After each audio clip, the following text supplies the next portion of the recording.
The Grin estate crouched at the end of the Wraith Lane, its towers hunched like crooked spines against the starless sky. For 40 years it had stood abandoned, every shutter closed, every brick blackened by time. Elias Grin, the Dollmaker, was the last to live there, famous for creating dolls so perfect they seemed to breathe. Then children began disappearing, 13 in total. Grin vanished soon after, leaving behind only the house and its silent windows. Mara never believed the stories. Then her sister Lila disappeared. The police combed the woods and riverbanks, but never touched the Grin estate. People whispered that the dolls kept what they took. Mara didn't care about the rumors. She was going in. The gate's rusted hinges screamed as she forced it open. The overgrown path clawed at her jeans, burrs clinging like desperate fingers. The front door swung inward with a breath of damp, stagnant air. Inside, the hall stretched long and narrow, its wallpaper peeling in damp curls. Shelves lined the walls, every inch crowded with dolls, porcelain, rag, wax, wooden. Hundreds of eyes reflected her flashlight. Some were cracked and faded, others were pristine, their cheeks painted a delicate blush. She swore their pupils glistened like something alive. She took a step, and a floorboard groaned. Somewhere deeper inside, something answered with a faint tap. Tap. Tap. Climbing the staircase was like moving through a dream. The shadows bent strangely, as though the light from her flashlight was being swallowed. Along the walls hung shadow boxes. At first she thought they were art, until she recognized the faces of the dolls inside. Mrs. Elroy from the bakery, the butcher's boy, the missing school librarian, every expression frozen mid-breath. The tapping grew louder. It led her to a narrow hallway, ending in a half-open door. The workshop beyond smelled of varnish and iron, sharp enough to sting her nose.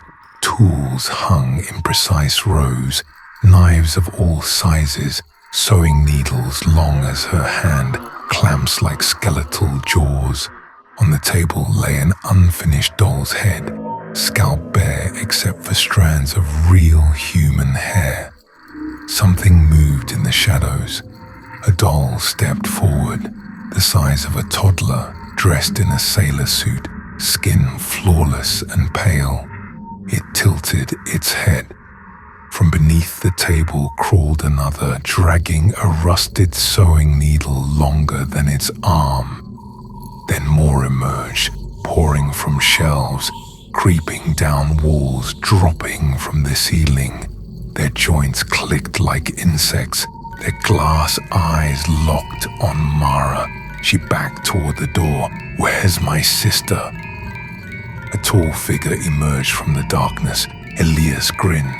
His skin was waxy, eyes milky, lips unmoving as a voice slithered into her mind. "Every doll needs a soul." The dolls surged. Cold fingers clamped her ankles, dug into her skin. One looped piano wire around her wrist, yanking hard enough to draw blood. Another jabbed the needle deep into her thigh. She screamed, kicking one aside. Its porcelain skull shattered, but for everyone she broke, two more replaced it. They dragged her to the table. The tools rattled as she fought, nails scraping deep gouges into the wood. Grin leaned over her, cradling a blank-faced doll. "You'll stay with her forever," he said. From the top shelf, the golden-haired doll turned its head. Lila's glassy eyes glistened. Mara screamed her sister's name. The dolls forced a porcelain mask over her face. the edges searing cold as it fused to her skin. Her chest tightened. Something ancient and endless pressed into her, filling her bones with stillness. Her breath stopped. When she opened her eyes again, she was standing on the shelf beside Lila, stiff, smiling. A week later, 3 new dolls appeared in the dust-choked window of Hollow Creek's long-abandoned toy shop.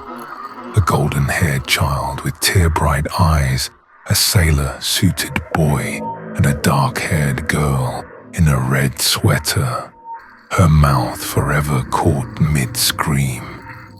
At night, if you listened at the glass, you could hear it, soft, rhythmic, tap, tap